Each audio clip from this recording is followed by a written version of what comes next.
Hello guys, good afternoon. By the way, gusto ko lang i-share sa inyo yung application ko sa card sa Al Hilal Bank.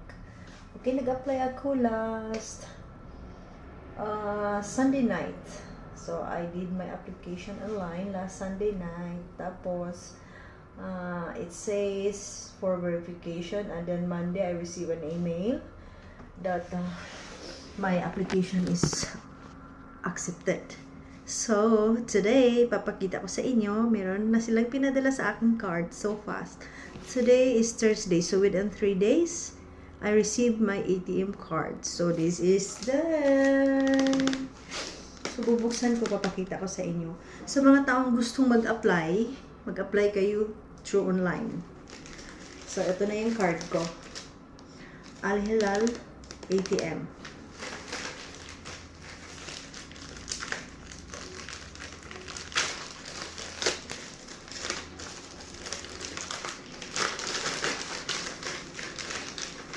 So just ignore the background kasi naka-duty ako today. So I just received it. Okay, so guys, very clear. Al Hilal Bank. So this is it. So sealed pa siya guys. San ka pa? Very sealed.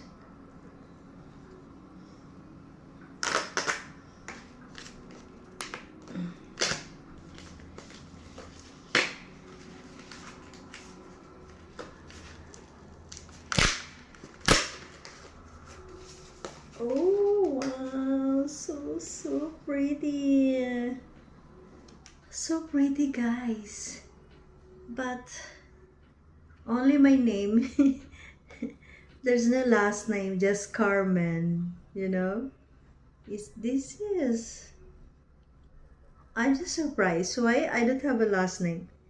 Mostly the bank account, like a savings ATM should be there is a last name, but this one, it's just my name. So I'm pretty sure this is a legit, although it's just my name, right? So sa mga gustong kumuha ng ATM, try to apply online. So within 4 days to 5 days, you will get your ATM so fast. Thank you for watching. Very important. Lost information. But I'll try to do it. So, this might be a gift, or it's just a box for nothing inside. Yeah, it's just a box, but nothing inside. Nothing special inside. It's got the QR code to activate your card. Oh no!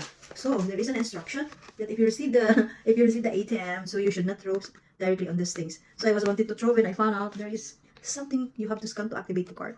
Anyway, thank you for watching. I hope makakatulong to sa inyo sa mga taong gusto mag-open account. Please try. Alright? Thank you so much.